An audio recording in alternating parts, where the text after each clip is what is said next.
Welcome to Old Testament Study with Hello and Rick, a Christian and a Jew, and we discuss Genesis from the beginning. We study it according from the Hebrew with thanks from Hello, and I add in the Christian commentary. Thank you very much, and on with our broadcast. Hopefully we are going good. I'm gonna just come over to us on Discord. That hopefully that way it will continue to. You know, one of the things I hate the most about when people shoot video like this, the thing I hate the most is 15 minutes for them to get things going. Yeah, and well, it works for all. as we get better, well, as you get better at the Right, so I get better, right? whole thing, and you get the layout that you want, that's a lot of stuff with the layout for you too. You're trying to learn 3 or 4 programs and doing that. Discord, OBS. It only took 40 minutes tonight. Usually it takes about like 3 hours last time. So I've taken it from 3 hours to 40 minutes. So I'm doing much better. All right. Well, since it looks like everything's going and it looks like we're recording, I'll go ahead and get everything started. My name is Hillel, and joining me is Rick Piper. And we're going to talk about Genesis. I'm a Jew. He's a Christian. Luckily, I'm in Israel. He's over in Canada, so we can't stab each other. I wouldn't do that to you. And there's my mom looking in. Yeah, what can I do for you, Mom? Well, that looks like last week's. It started and then it cut out. Started then it cut out. Here, let me. No, we look like we're still going, Mom. You got it wrong. Okay. Give me a sec, hello, and I no problem. I'll entertain the masses. Stories about things and stuff and things. Yeah. Okay, just give me like 30 seconds. No problem. So one of my favorite things to do is when my son asks me, Abba, what are you going to go do? Where are you going? What are you going to do? And my routine answer is stuff and things. And the other day, I asked my son, what are you going to do? And he said, stuff and things. So this is just a small demonstration of how things we say get thrown back in our face by our children. It was pretty funny. I was very amused. It was cute. But too cute. I don't let those kids get away with that kind of stuff too much. So anyway, so if you're out there and you're watching and you're going, oh my gosh, you guys know what they're doing. The truth is that Rick's got a pretty good handle on it. I don't know what I'm doing. He's helping me out. I am back. Sorry about that. All right. So here we are. So hopefully she'll be able to find it, no problem. So anyway, I was just relaying a quick story where you're going. It's nothing relevant. So anyway, here's what's going on. We had done last week Genesis 1:1, and it seemed like it went pretty well. And once again, let me introduce myself. My name is Hillel, and Rick Piper is joining me, and we're talking about Genesis 1:1. So last week we had done this, and things went pretty well, we thought. And then I realized that for some reason my YouTube wouldn't let me show more than 15 minutes. I guess I forgot to acknowledge something in time. And I forgot to record my audio. So I forgot to record his audio. So it just turned out to be a big disaster. So we thought we would start over with Genesis 1:1, and then that would be up on there. And if we get past 1:1, that would be great. I'm going to try and move a little bit faster. Fewer rabbit trails, Rick. You're really bad at rabbit trails. Yes, I'm perfect. I don't go on rabbit trails at all. So no, not at all. Since we don't have any recorded evidence of that, that's my story. Well, we got a little bit of recorded evidence. We got 15 minutes. Oh, okay. I'm not always sure where we made it. 15 minutes. I didn't listen to that whole thing. I lived it, but I didn't listen to it. All right, there you go. Okay, let's look at this. So I've got up on the screen in between Rick and I have up Hebrew for Genesis 1:1, and below it is the English translation. I don't know how well you can see that. I hope you can see it well. In Hebrew, you read from right to left. It says, Berish bara Elohim et Hashemayim ve'aretz. And what's going on here is let's just take this word by word real quick. Bereshit does not mean in the beginning. That's the first thing that I wanted to cover last week. There are several possible meanings of the word. If you want to say in the beginning, you would say Bereshonah. Both of them share the same root, Rosh, which means like head or right or beginning. But Reshit and Roshana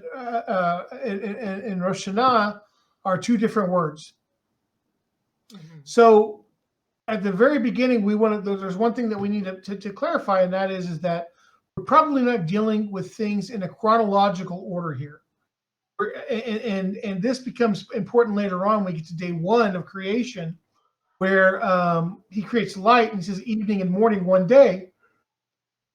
Well, so the sages... just to be a pain. And I'm noticing underneath the verse 1 it says when God began to create.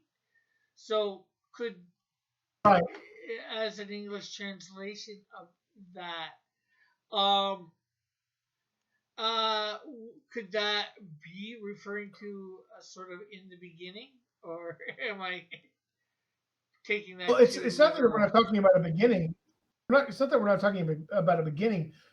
We're just not talking about a chronological beginning here. We're not talking about, you don't read Genesis chapter 1 and say, well, this is saying first God did this and then that. And that. He kind of did, but he kind of didn't. And that's what I was going to with the time thing. Okay. We don't know what God did. We don't know what the first thing God did. All we know is that in the beginning of something, God created the heavens and the earth. That's about the best that we can say. That translation, when God began, is probably sounds like it's going according to Rashi's translation of it. And this is an important thing for you to know, is that every translation is a commentary, and every translation is the opinion of the translator. So anything that you read from any English of any book, whatever language it was originally written in, when you get it translated into your language, you're getting the opinion of someone else. Yeah, and that goes probably for the opinion of what they think it means. Yeah, that probably goes for any book, whether it's Torah, Bible. It could be even some sci-fi novel, or absolutely, a romance novel. I've read books that were originally written in other languages, and because I knew something about the culture, I would read a translation and go, "Oh, that's not what that means." Well, even one of my favorite Hebrew movies, Ushpizin, right? They keep calling the main character like Rabbi in the English translation of it. They keep calling him Rabbi Moshe. He wasn't a rabbi. They use a term called Reb. Reb is just an honorific you usually say to someone who's older. Rabbi. It means they have like a Reb, like it means they have like a lot of wisdom because of their age. So it's just well, I mean, the old men and women I've met have always had something to say that was worthwhile because they've always accumulated something. So I'm just pointing this out, that if you read something, a translation here of Genesis, you don't agree with it and it says something different in your Bible or whatever else, just keep in mind that translation is the opinion of someone else about what the text means. Ultimately, if you want to know what the text means, you have to learn the language and figure it out for yourself. Otherwise, you can stay here, and we'll go through the text the best we can and explain it to you. So, Bereshit, that means in the beginning of something. The Rambam, who is a Jewish philosopher and legalist, says it's the first principle. He's very much acquainted with Greek philosophy and logic and Aristotle, and so he puts things in more of a philosophical bent.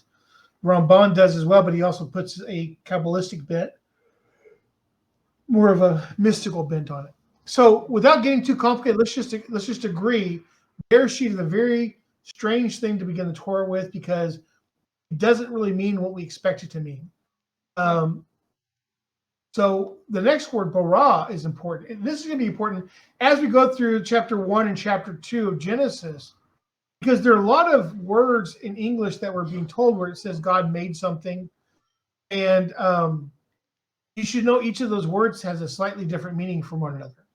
Mm-hmm. Bara here in Genesis 1:1 actually means to create from nothing.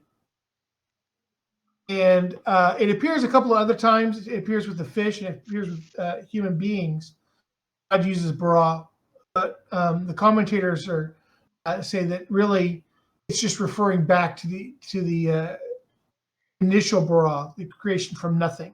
Yeah. Then when God created from nothing, he created two things, the heaven and the earth, whatever those are, and everything, and that was just the potential of the universe, effectively. Two types of potential of the universe.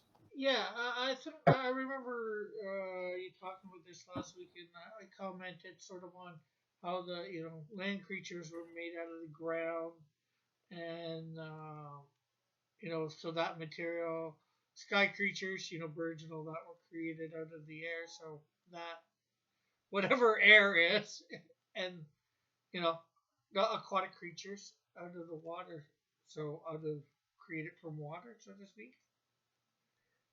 God, Yeah, they have sort of mediums that they're created in, but and we'll get to that more when we get to those sections. Yeah. And those terms for creation that you're referring to are usually asa and yotzer, which mean like to make something from something else. But when you come to creating from nothing, it's only here Genesis 1:1 where the meaning of bara. Also Genesis 1:27, and then here where the day 3 with the fish and whatever. But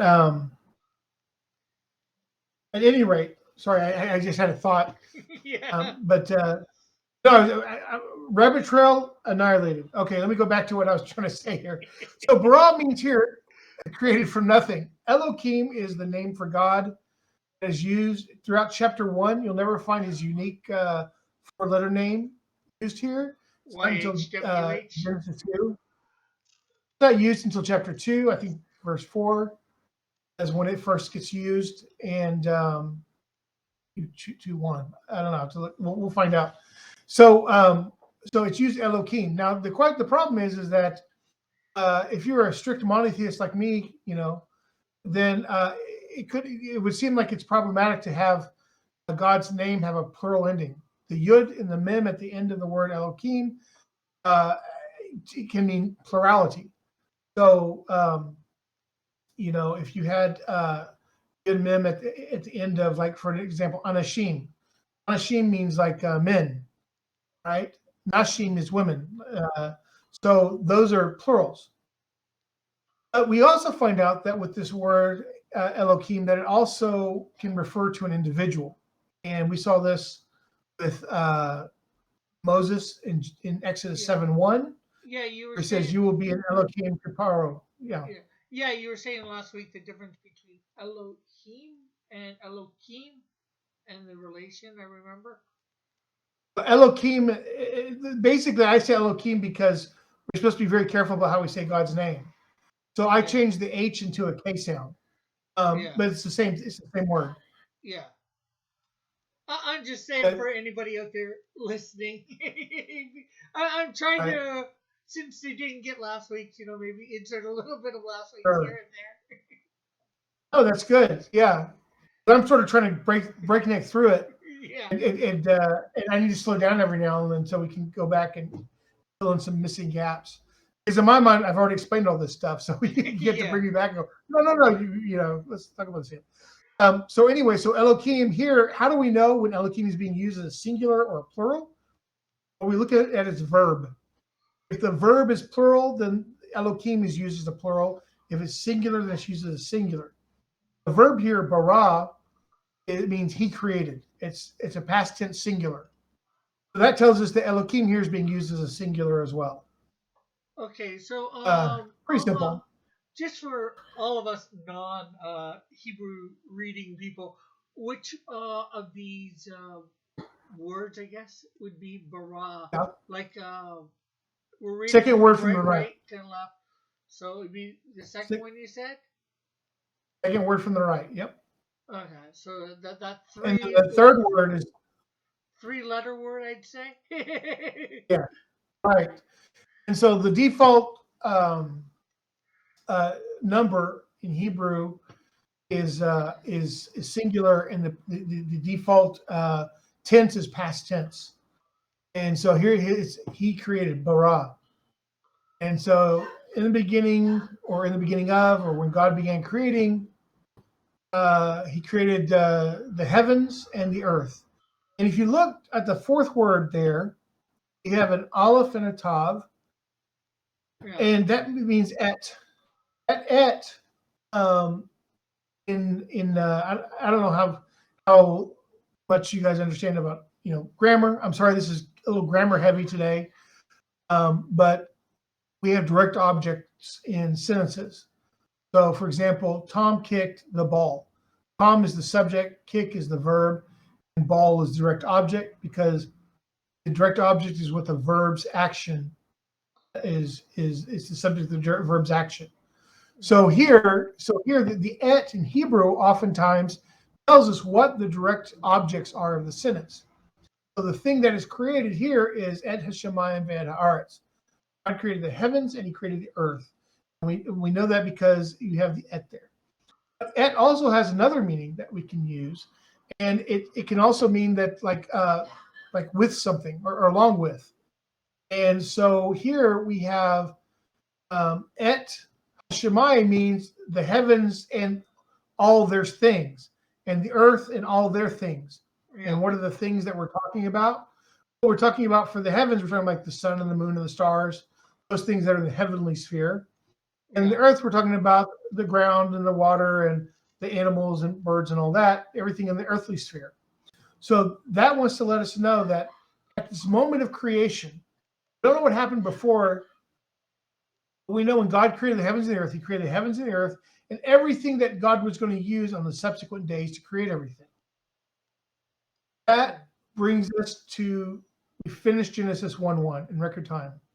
Cool. Oh, So, and I was just going to mention again, referring to last week, you talked about in Hebrew, in Jewish culture, there's 4 ways of interpreting the text. For maybe yeah, I think that was later on in the broadcast that we talked about that. So just sure. maybe a quick refresher for those that didn't hear it because, well, they weren't there. It didn't get recorded. Right. So it's just that there's a little mnemonic pardes, and which means like garden. So for example, I live in Pardes Hana, which is the garden of Hana, and it's the Pei Resh Dalet Samik, and it means it represents 4 levels of interpretation. The first being pshat, which is simple. Remez, which is like remez means like clues. So, for example, you played the game Clue. Who done it? It's a who done it game. Well, in Israel we call it remez. Yeah. We don't call it Clue. We call it remez over here because that's what it means. And then we have drosh. So drosh is like you take wheat and you rub it between your hands, and all the chaff flies away, and you're left with like the actual wheat kernel. That's drosh. That's like getting into the text and sort of taking it apart and getting to the core. Yeah. And then you have sod, which is like the more mystical level of interpretation. Yeah. And those are 4 levels. And the thing is that I'll just be honest, I'm on Peshat. That's the level I'm on. And the second one, maybe maybe just so, tipping on to the third. Look, we have midrashes, we have commentaries and things where rabbis go into that stuff. Yeah. But those things are complicated if you don't understand Hebrew. Yeah. If you don't understand the Talmud, if you don't understand, there are a lot of things you have to understand. Yeah. Familiar with the Gothic literature. There's just a lot of stuff you have to understand. And here, one thing I showed. Go ahead. I was just gonna say, and here I think for the most part, we're gonna go with try and go with the plain interpretation. Maybe a little bit into the second interpretation that you were talking about. hints and What- clues. I think if we can do well to understand the simple meaning of the text, I think we'll be doing well. Because so many people make a mistake in understanding the simple meaning. I don't know how many lectures in college I sat through where the teacher was expounding on the text of the Torah and didn't know what they were talking about. It's just because they don't read it carefully. You have to understand, Jews read the Bible very, very carefully. Yeah. And I've got my commentary sitting here. I've got the Ramban's commentary. He goes on Genesis 1:1 and 1:2 and all that on pages and takes it apart for good reason. And that is because it's important to understand it's something God gave to us. Yeah. Very So important. let's go on to verse 2. And I'm having to read it from my book. I can't see it on the screen. I'm going to read it from my book. Ve'aretz chayta tohu v'bohu v'choshech al pnei tachum v'ruach elokim merefet al pnei ha'mayim.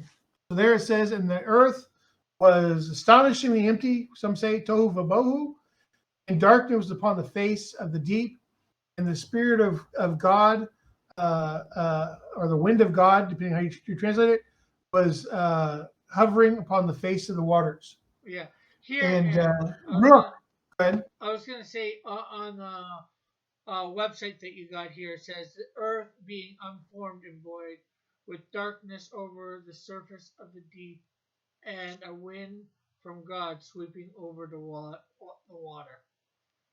Right, and that's the translation of Sepharia. And I don't know, I'm not entirely sure where they get their English translation from.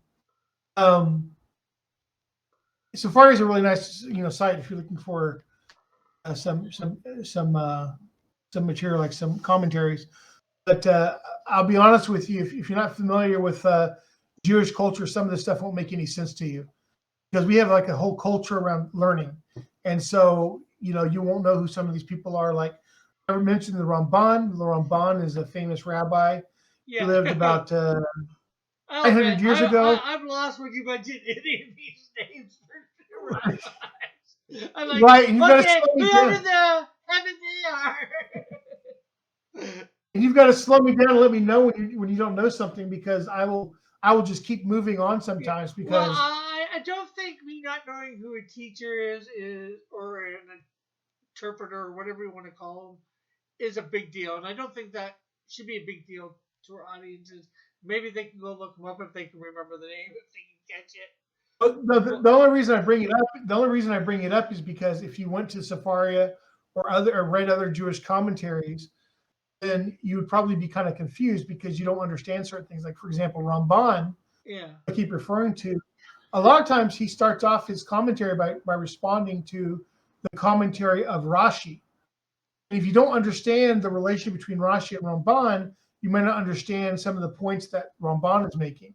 So I'm just saying that it can get complicated very quickly. Oh yeah. And you can't come to it like going, what does this mean to me? That's not how reading the Torah works. It has to be, what is the text trying to say? What is the author, God, trying to tell me? That's really the more the attitude you have to come with it, is what is God trying to tell me? And that's Peshat. Peshat is really about, what is God trying to tell me? And so what point is he trying to make? And one of the things I said last week about the Torah is, we have a saying from the Talmud, the Torah is written in the language of men. And that means that it's got to be understandable to everybody. Even to an ignoramus, it's got to be understand something.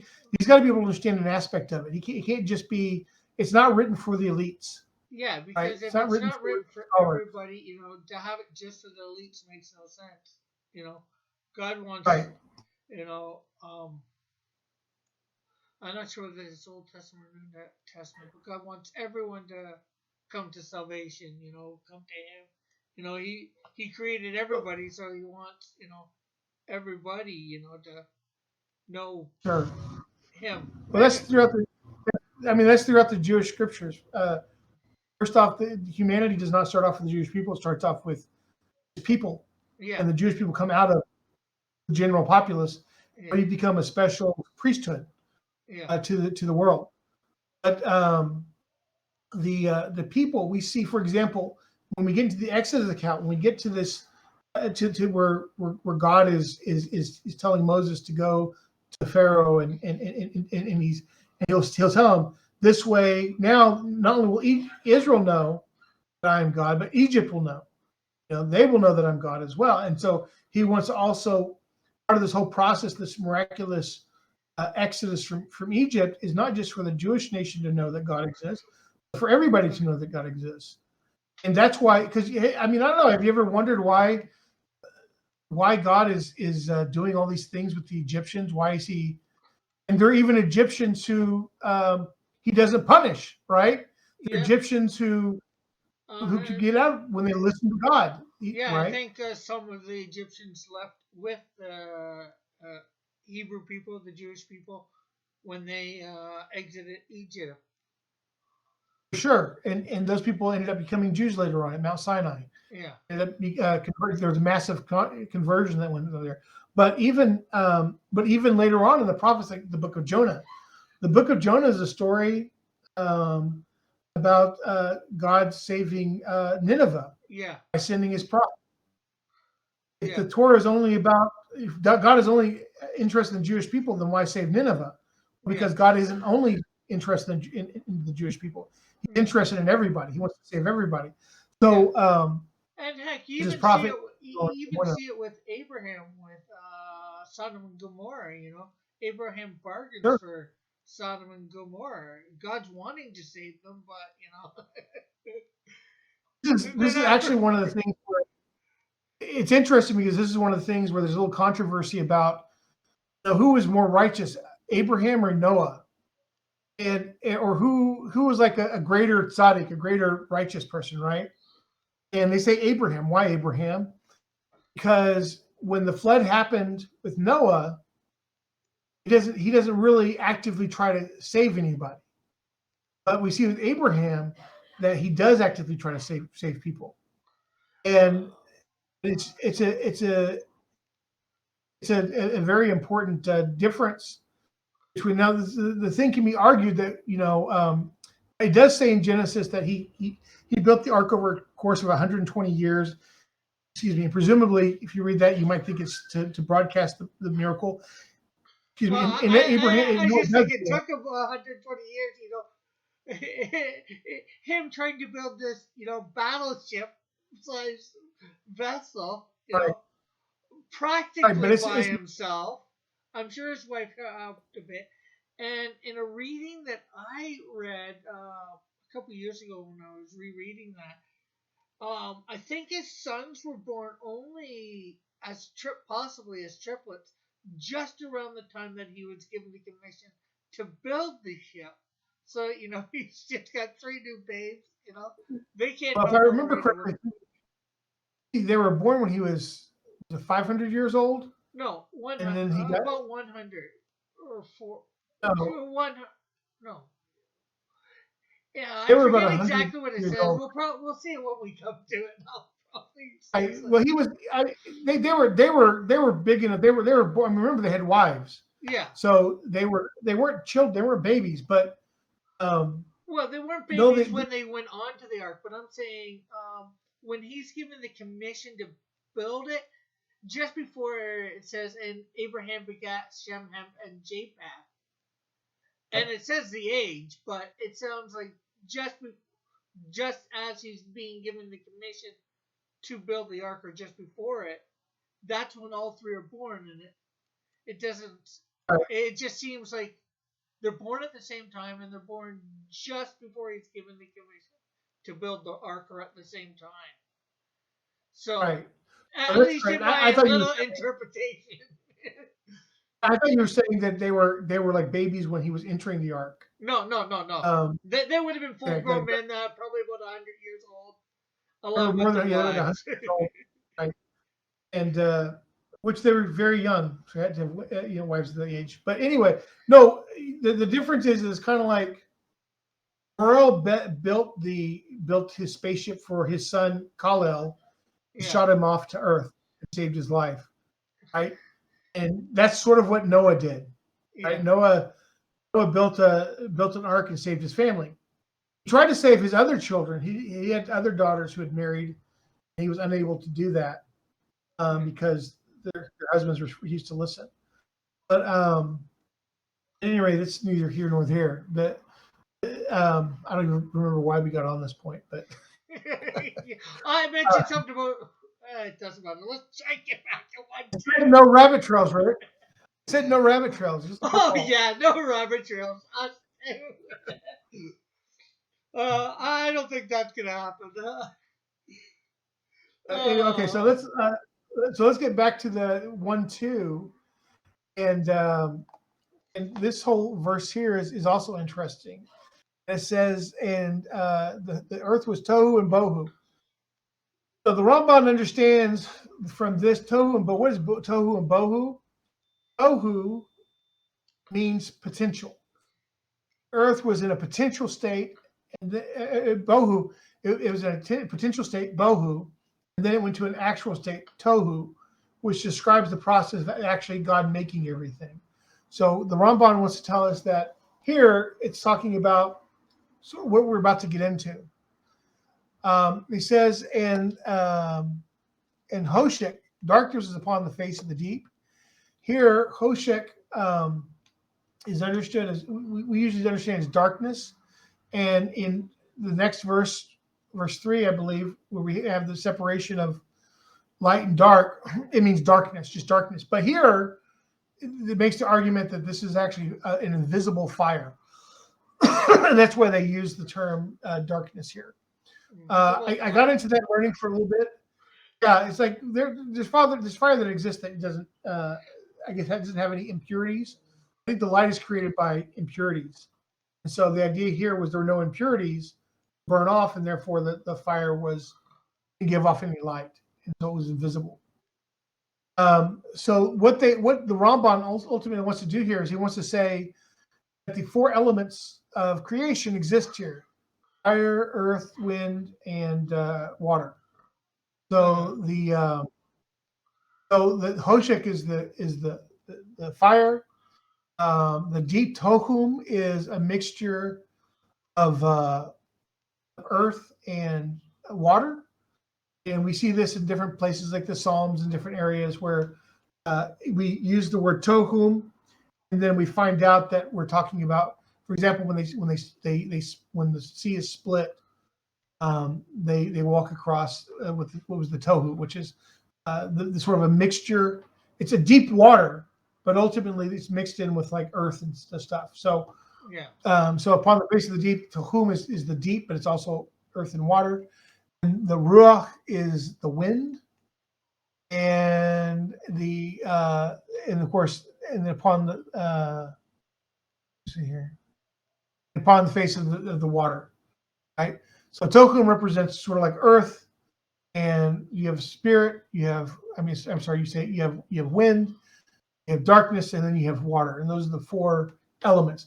This is very popular amongst at this time because around this time, a little earlier, the Muslims had rediscovered the writings of Aristotle and the Greek thinkers, and so it was all the rage. And not to say that this stuff doesn't exist independent of that, but that there was really a desire, I think, in some ways to connect it with the 4 elements. Or what were considered just the 4 elements now. We have umpteen number of elements. Well, I think better than elements, the 4 essences, like 4 forces. Even I've seen people with modern interpretations talk about the 4 forces or the 4 primal forces of nature or whatever. But the point here is that here we have another very deep passage that we could get into and go into for quite a while, but we won't do that because I want to see if we can move on just a little bit further and go on to the 3rd verse. Yeah. Okay, and so this is the 3rd verse, and the 3rd verse. Let me get over here. Vayomer Elokim Yehi Or V'Yehi Or. And God said, "Let there be light," and there was light. Woof. So,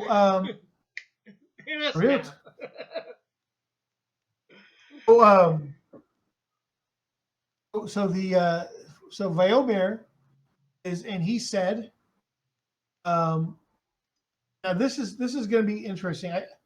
See the very first letter of that word on the right? Yeah. Looks like It's kind of a looks stick. like an up. It looks like not an apostrophe. An exclamation mark with a little bit of love. Okay.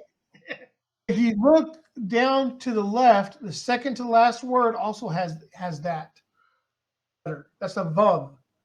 Letter vav. Okay. The letter vav oftentimes means and. Okay? And he said, and God said. Sometimes you lose that because you don't have to say and all the time. Yeah. But it also has another function. If you take that vav off, and you start with the next letter to it, the yud, that makes this word future tense. I mean, he will say, right? So putting that vav is called a vav conversive, and what that means is that it takes a future tense word and makes it past tense. Okay. Right? I point this out because if you look down to the second to last word, vahi, vahi. If you didn't have vahi, that vav on there, then you'd just be repeating the previous word, the third word, yehi, the same word.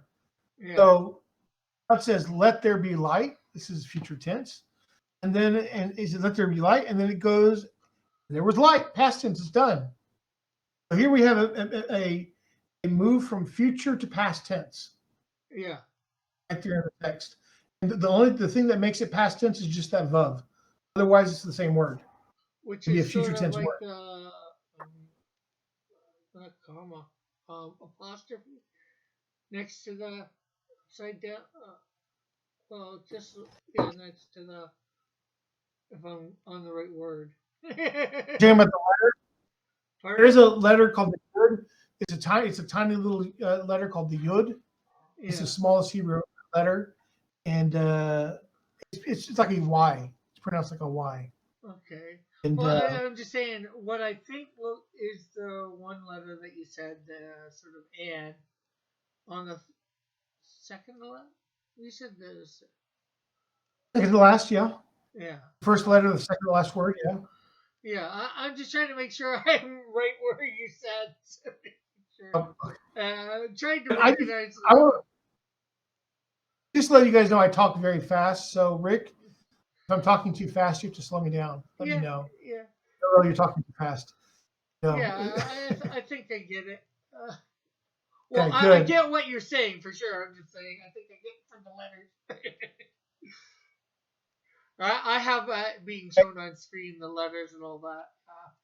I'm going between spotlighting that and showing us.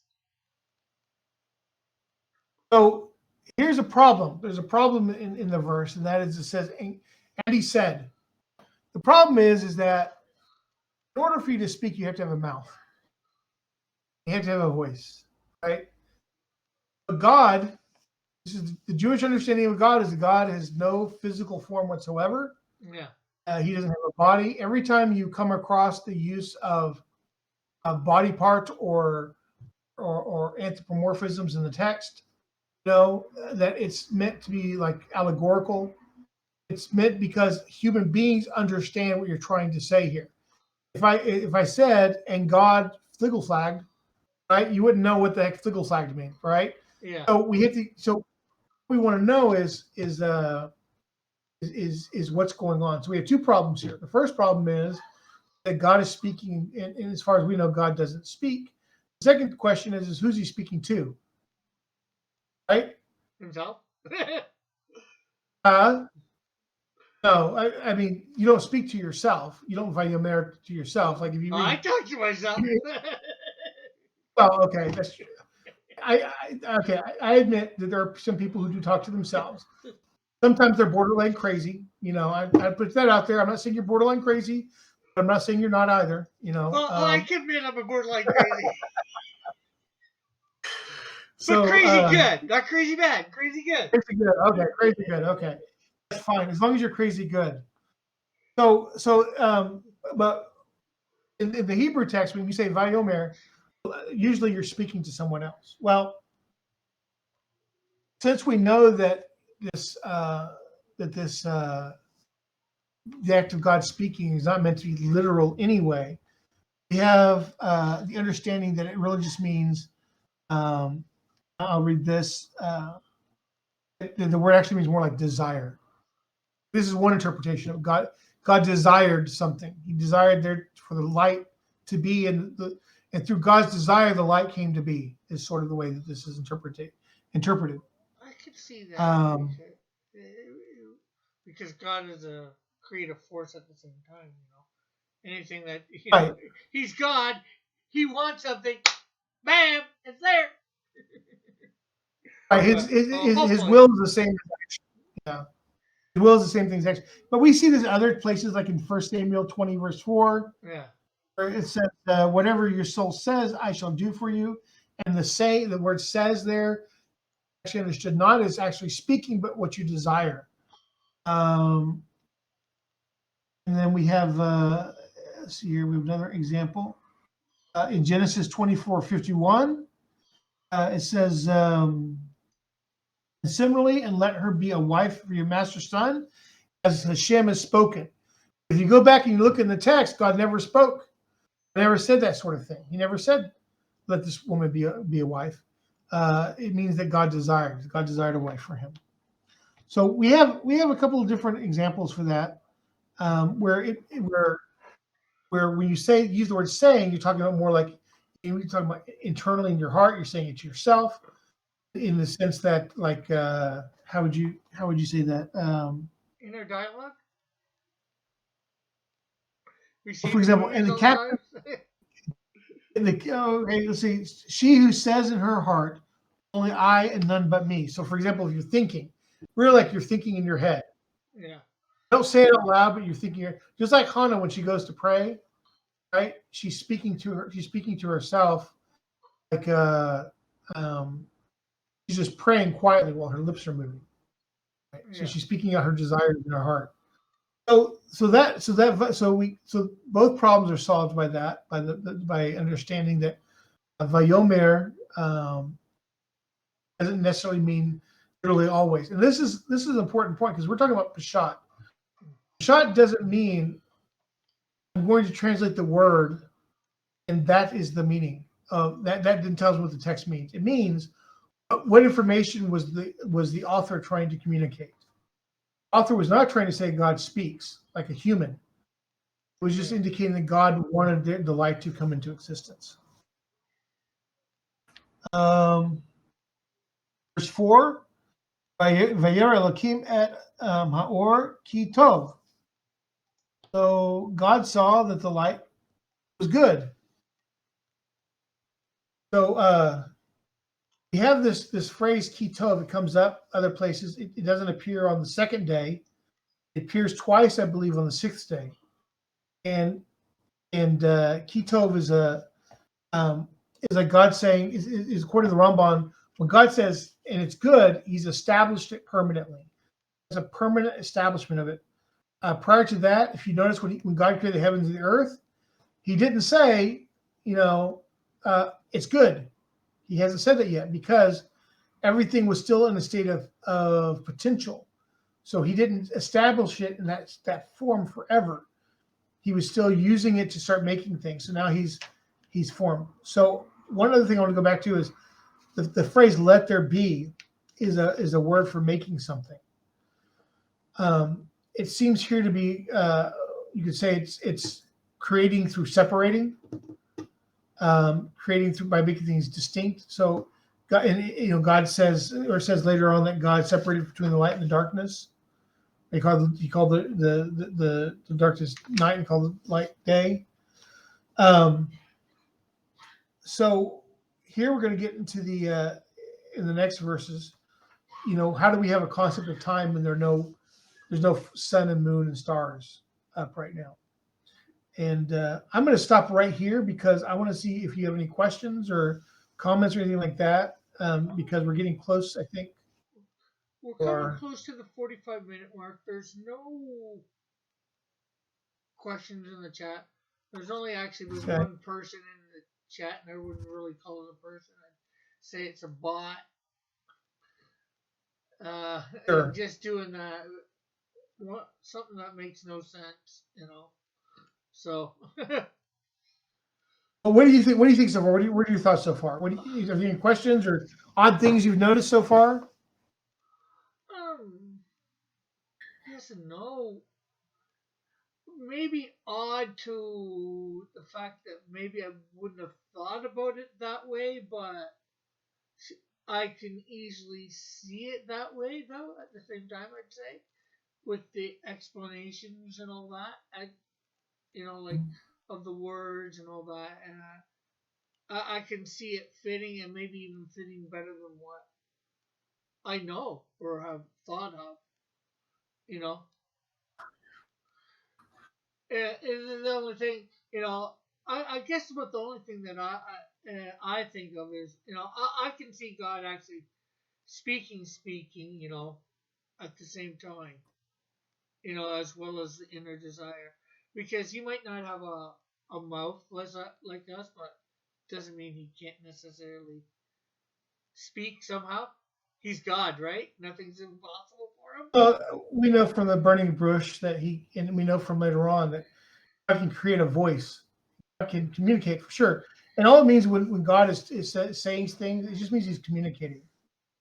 And here there's nobody to communicate with, so that we're just being let in on what was happening in the creation process, where God is bringing things into existence by, you say his words, but you can also say by his desire. It was his desire that created everything. Yeah. It makes you wonder, well, why did God desire to create things to begin with? There's a different form of desire. Yeah. Why create anything to begin with? Yeah. And so we have a 18th century Jewish sage named the Ramchal, Moshe Chaim Luzzatto, and his answer to this question, and he's this is based on the Talmud and other sources that says that the reason God created the world is because he wanted to give a gift. And this is the language that he's using. God's a gift giver. And he wanted to give a gift. And the most perfect gift God can give is of himself. But he wanted to give the gift to someone who could appreciate it. So an angel can't appreciate God's gift because an angel is like a robot. It's programmed to do whatever God says. So or close to what? Close to it, right? So God created human beings, but he created us flawed. But it's our flaw that gives us the ability to accept God's gift. That flaw is free will. We have free will, and we can either choose to accept or to reject God. Yeah. That is what free will is, essentially. That's the most basic, essential aspect of free will that exists in the world, is the ability to reject or accept God. That And I can definitely agree with. Although it's not hard. It's not. Being a Christian, I can definitely say that's the most basic part of free will, to accept or. It is. Well, the question is otherwise, why did God create everything? Like it's not like God was bored. It's not like he didn't have anything to do. It's those are things those are imperfections that don't apply to God. So that's why creation itself is an act of chesed, an act of kindness. Yeah. But the reason he also had to give us free will was because, have you ever known somebody who's always being like, people are always like helping them out? And what can happen sometimes with that is that those people can get to a point where they hate the person who helps them.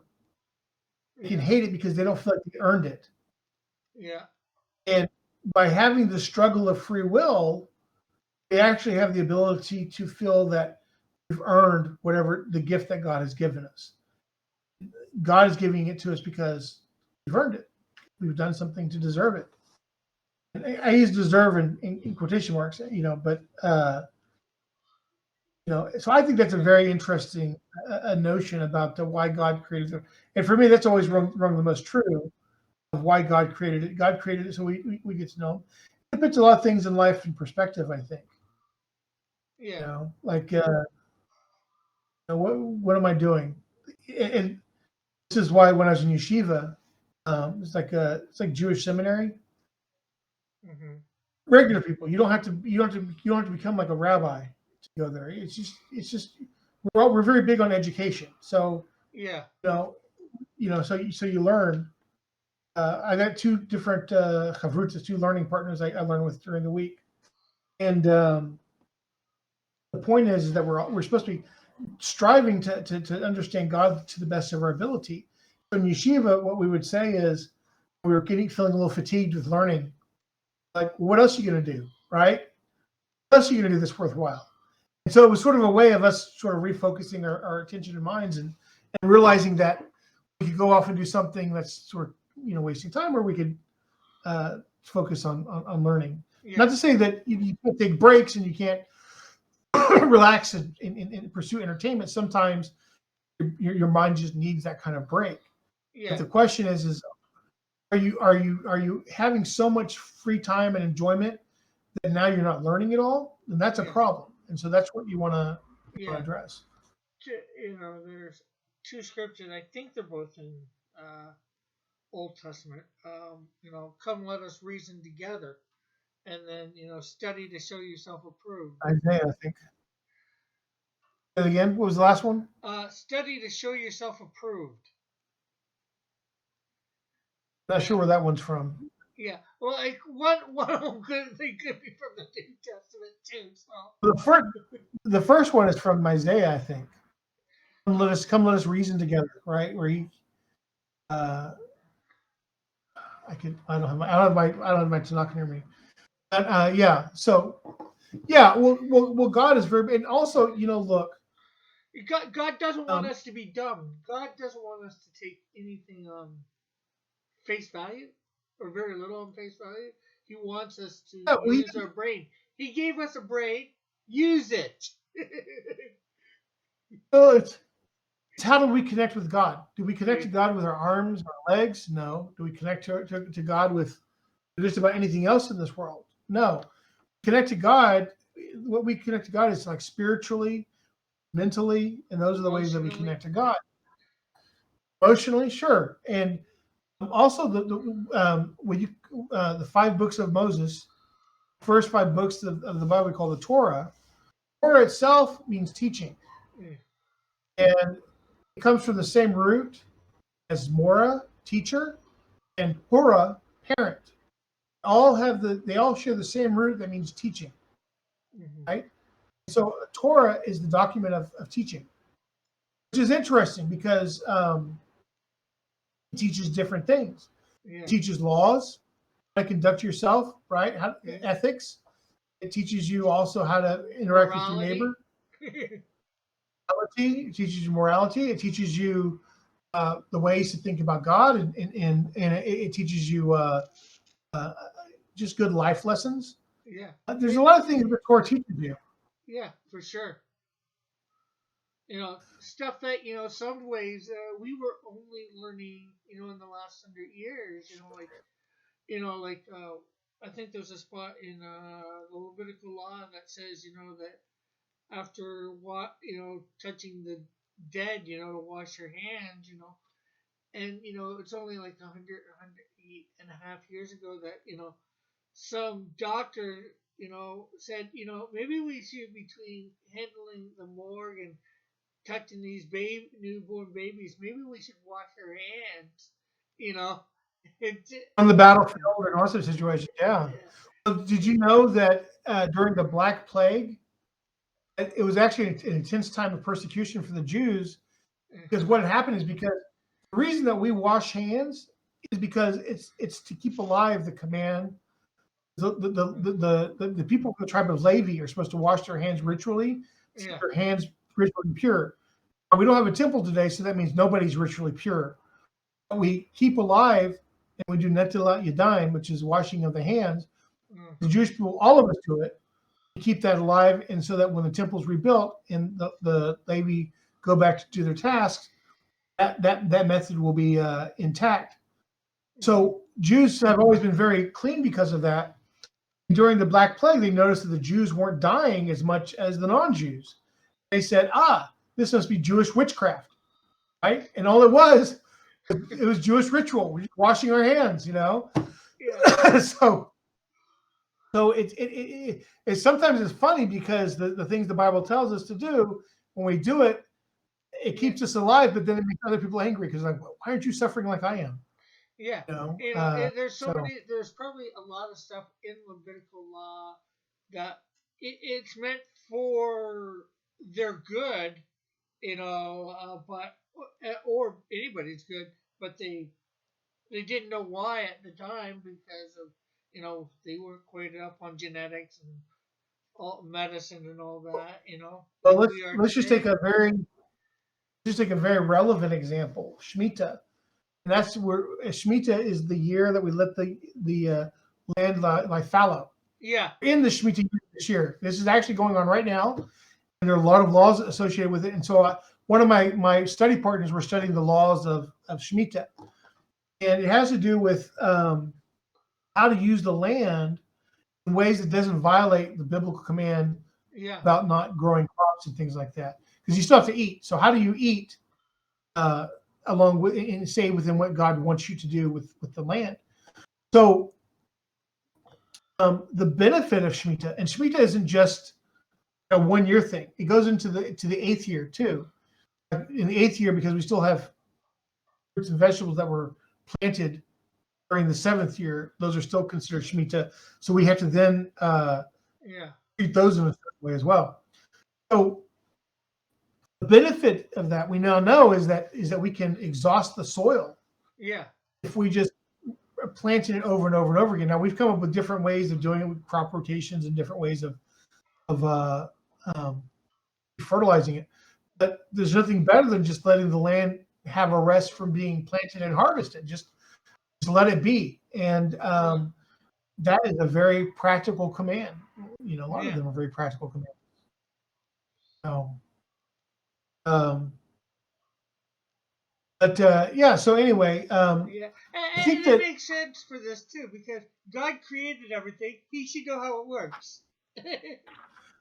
Absolutely, of course, absolutely. I do want to go back, and there's one thing I want to say about Genesis 1:1 I forgot to bring up that I brought up last time, and you seem to like it a lot. It made your eyeballs flutter, your eyelashes flutter. You go, and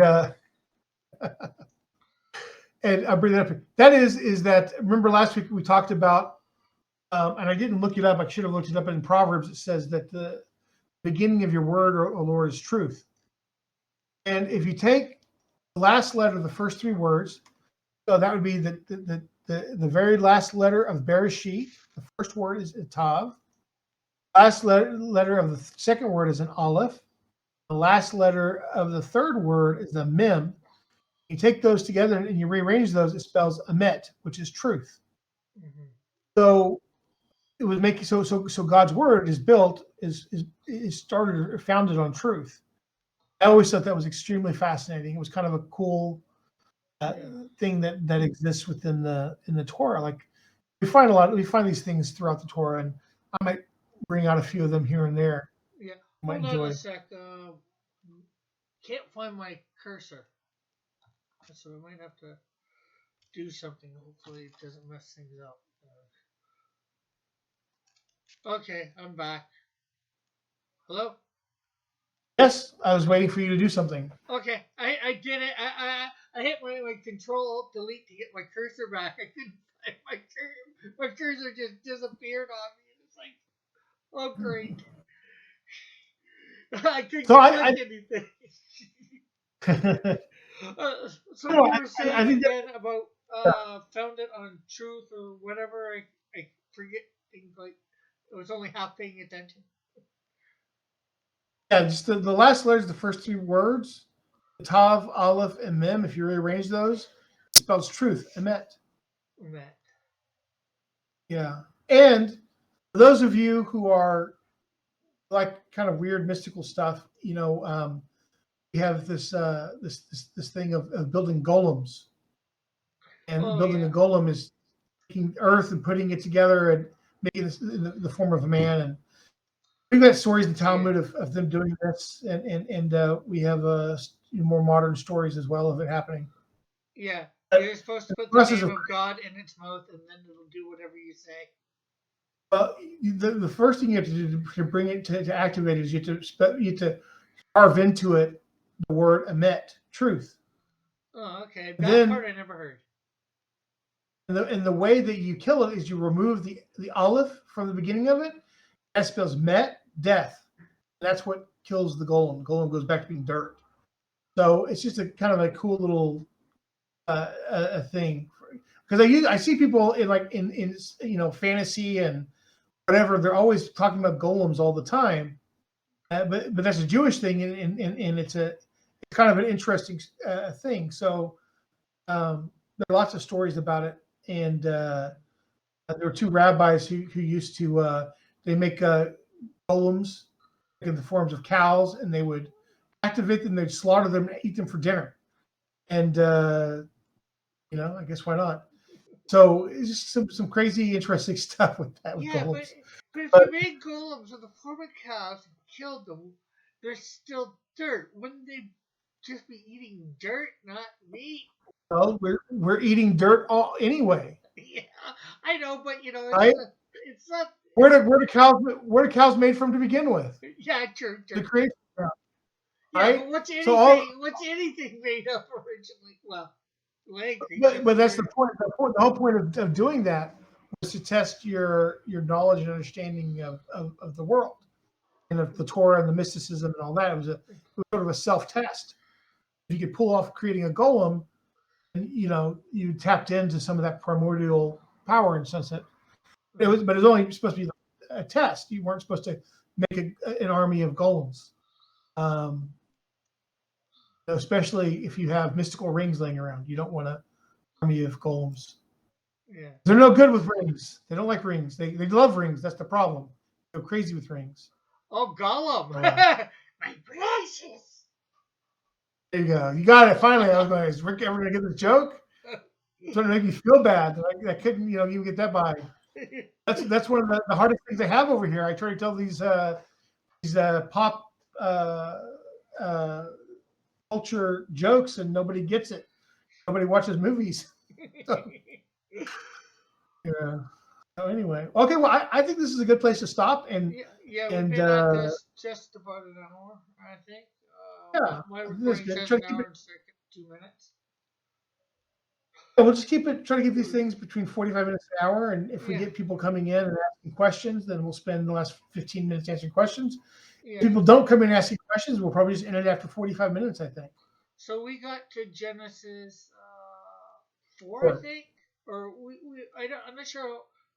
I think we finished Genesis 3. We were starting to touch on Genesis 4, but we never I really. covered this before. I don't know if we could do more than go too much more in depth before it becomes boring. I'm trying not to make this stuff boring. I spent a lot of time on Genesis 1:1 because it's such a You know strange what? verse. Well, it might be boring to some, but it's not boring to me. So, It's fine. I'm I don't mind enthralled talking by about a it. lot of it. Some of it I'm Good. like I said, I seem to be a roller coaster. Most of it I Right. can. Yeah, I see how it goes and all that. I see how it fits. There's just little bits like I still believe God actually spoke the words. It I mean, you can believe that, but doesn't mean it really you can't. happened, but Right. Well, you can believe that words came out of wherever. You just can't believe God has a mouth. That's the issue. Well, no, Jews can't. Jews aren't supposed to believe that God has a mouth because we're very strict monotheists. Um, so Motheus, if others want to do that, you're very monotheist. money. Uh, a strict monotheist is believes that you absolutely don't want to ascribe any kind of physical existence to God. So we're always in fact, if you read the Rambam's Mori Nevukim, the guide for the perplexed, Yeah. he spends chapters and chapters, like 70, 80 chapters on examining all the scriptures where it appears that God is That's some maybe sort of what we physical should do form. next time. Sorry for interrupting. Maybe go over these different people a little bit, give a little bit of a bio on each next Okay. time, so we know who when somebody you're Talking about? Yeah. Like I know nothing about them, and oh man, I'm probably gonna forget a lot of what you say once you say it about them. But maybe I can Sure. always go back and rewatch, or and other people. But at least we might get an inkling of who these people are. Maybe when they live, da da da da da. And Sure. their thing. I think it might help when you mention them. Absolutely, yeah. Yeah. No, I'd love to. I'll work on that for next week. Next week it'll be a quick kind of like we'll pause and I'll go over who some of these people are and try to go with the ones that I plan on referencing the most. Yeah. So probably like 3 or 4 people that I plan on referencing the most. But I'll think about it, because if we're going to stop anyway for me to cover that stuff, I might as well try to think if there's anything else I can cover that might be useful going forward. Yeah. I just thought Like of right terminology. now, it's a good thing to go over that way. Some basics. Yeah, we're learning basics of Jewish language and all that, which is good. And that we can probably do as we go along. But if there's people that's going to be referenced a lot, so people know a little bit about them, where they're coming from, Sure. like you said, But Right. like you No, said, it'll be very useful. Yeah. I think, like you said, I think that's about it for now. Okay. So you want to do your sign off or whatever? I'll do mine. I'll record I mean, mine. my sign up is basically I'm Hillel, and we're doing this every week. This is our second/first episode. This is Hopefully 1.5. our first successful one. Yes, it's recorded live with all of its live problems. But so we'll be back here next week. Next week I'll do a quick overview of the people, places, and things, perhaps, and that'll give you more of a reference when I talk about these things. And that's it for me. Well, again, thanks for having me. I hope I know I laugh a lot, but I am taking this serious. I'm just a bit of a joker There you are. at heart. And I think well, but I do take my scripture seriously. I But didn't doubt we it. gotta have fun while doing it, worry. right? Make it interesting for people. I don't want to put myself to sleep. Yeah. It'll be a very boring broadcast. I think he's supposed to be teaching me. He's asleep. Yeah. I don't want to do that. So, okay. Well, anyway, guys, thanks for joining us, and we'll see you next week. If you have any questions, you can write them into the comments, and or write to us directly. You can get me at the Genesis Teacher at gmail.com, and my name is Hillel. And you can send questions to Rick, or you can put them in. Rick, where can they send questions to you at? Rick Piper. Well, my name is Rick Piper, but DM me on Twitter, Crest Comics. Okay. And so I hope you guys enjoyed that, and I enjoyed going over this stuff, and we'll see you next week. Bye. Adios, amigos. Again, thank you for tuning into Old Testament study with myself, of course, and hello. It's been hopefully great having you here. This is the first episode. Sort of the first episode. We did it once. It only turned out for about 15 minutes on his. I didn't record the audio, so sorry about this. So it's like episode 1.5. It includes a little bit of the stuff we did just because we touched on it to make sure for the stuff that we didn't get to, or we go off on a lot of rabbit trails. So, yeah, I might be putting this live shortly on Sunday afternoons. So stay tuned for that. That will of course be here on, well, live on YouTube anyways, not necessarily any other channel. So, or maybe I might do it live on Rumble. I'm not sure, but it might be live on one of my channels. If you want to come and check it out, it should be a good time, as hopefully you've watched and saw and learned. Anyways, thank you for, like I said, tuning in. Me and Hillel will not kill each other. No. Okay. Again, thank you for tuning in. We'll catch you all later. Bye for now. God bless. Love you all. Have a great and wonderful day.